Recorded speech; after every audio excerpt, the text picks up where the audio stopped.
Welcome to Commander Pop Culture, a place to gather magical information with some laughs, might I add. 5 land? Yeah, we'll play it. You're gonna have lukewarm starts at this deck no matter what because of the Keruga as the companion. Uh-oh, the player on the left skipped through his turn on accident, I think. Yeah, he's got a card in his graveyard. Unless he did that on purpose. And the player on the right just surrendered? Alright. I wonder if the player on the left realizes that he yielded through his turn. He has to have known. What? So he's taking 2 turns off. I guess purposely. He went through his turn so fast. Oh, he kept his 0 land hand. So he did do that on purpose. It's a bold strategy, Cotton. Let's see if it pays off for him. This might be a one-on-one game, in which case my deck's pretty strong because it's a control list. I like the spirit of this guy. He's sticking around. Lying in the bed that he made. He must have like a wicked hand and he only needs 1 mana to make it work. Imagine it's like a Soul Ring plus another rock kind of hand. Glarb down. Hey, you got a land. I bet it's a Soul Ring. Yeah, there you go. Into another rock. I predicted it. What's hilarious is we're not even that far ahead. He's actually now further ahead than the player on the right because he missed a land drop. He's actually ahead of me. Ooh, cast my viewpoint synchronization for a big mana. Yeah, we'll go to combat. He rips another land off the top. He actually could cast Nekusar. Got Hex off the top. I'll discard an island on my instep. Glarb, you dirty boy. This guy on the left reminds me of a buddy I have. He plays 20 mana rocks in every deck he plays. Oh, he's gonna gamble for a land, I bet. Or a wheel. A wheel wouldn't be bad, kind of fix all of his problems. I have a full grip of cards, so if he gets the blue one where we draw up to the person who discards the most, he'll be helping not only himself but the player on the right too. I hope his gamble paid off. Ooh, I wonder if he tutors for something that lets him peek at his hand and makes him discard it. That'd be hilarious. Tutor to tutor an answer to his tutor. I doubt it though. He's been missing a lot of land drops. He probably got some fast mana of some kind.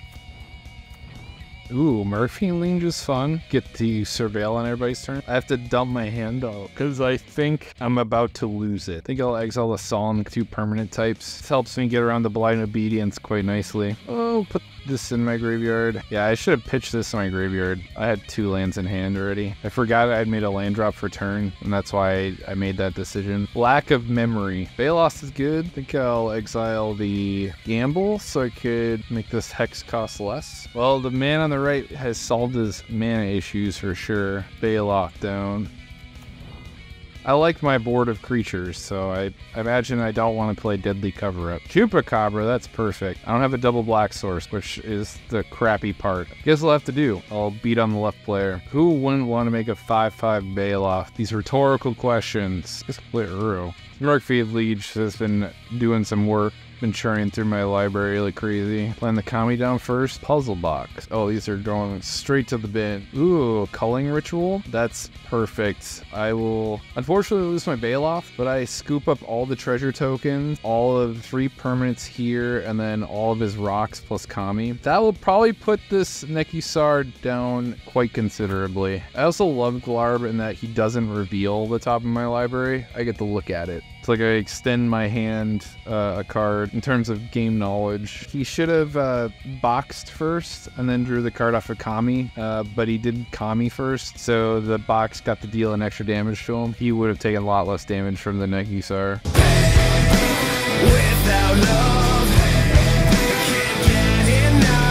Oh, damn.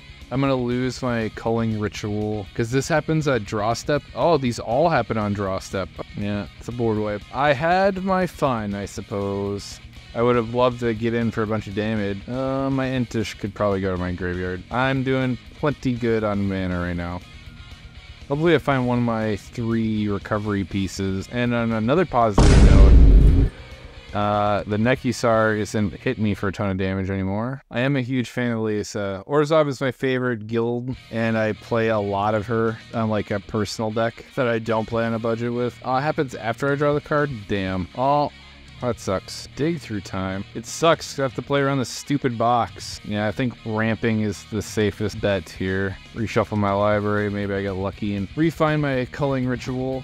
I think it's crazy that you still see the card. And since it says the beginning, you would think that it happens pre-draw, but maybe it all happens simultaneously. That's why I thought my culling ritual was safe. But I learned something new about Teferi's puzzle box today. You don't see it often. You see it in Nekusar decks for this reason, is it just does a ton of damage. I imagine the Leisa player goes at the left player pretty hard here. The Wheel of Fate's about to go off. And I imagine the Leisa player wants to dump their hand. So they don't want to be taking 7, 8 damage a turn. He's got a lot of boring creatures in their graveyard from my Breach too. I guess I have Murk Feet. Ain't bad. It's got a lot of mana to play with and next door enabler. Whoa, it's a big spell, whatever it is. Dead to the Deathless. Alright. So the left player dies, and I'm very close to being dead. That is probably the worst case scenario. I go down to 3, and then I cast 1 spell, and I go down to 1. Excellent. That's why I don't like wheel decks. It could inadvertently cause stuff like this to happen. I'm going to try and dig for our removal piece to deal with this for now. I can cast Uro, get a little bit more life, play an additional spell. Windgrace's Judgment is so much weaker now. Now I survive the Extor trigger. Oh, it let me get it? That's awfully generous. I get 4 mana. We're gonna do up green and make him sack the Southern Tithe. Pure whim out of the way. Should have sacked your treasures in response. Big mistake. But I guess he had his yields turned on. He is a foe. I am a friend. We'll get a Ghost Quarter so I can blow up one of his special lands. My Uro will gain me enough life where I could play another spell.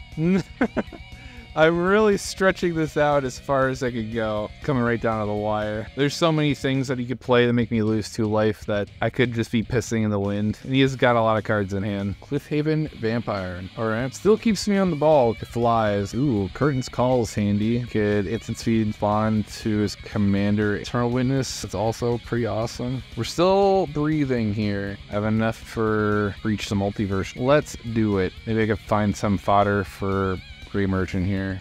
Definitely gonna take the Soul Warden. Fortunately, that's my best pick from that guy.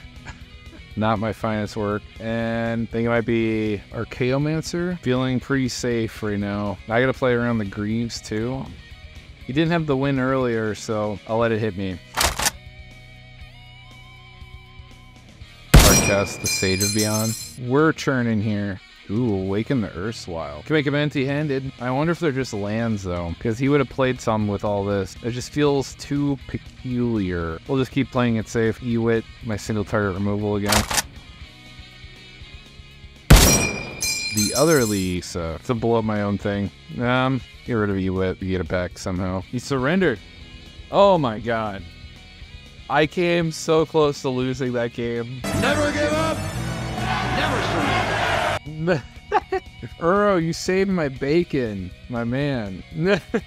Oh god, that was a rough one.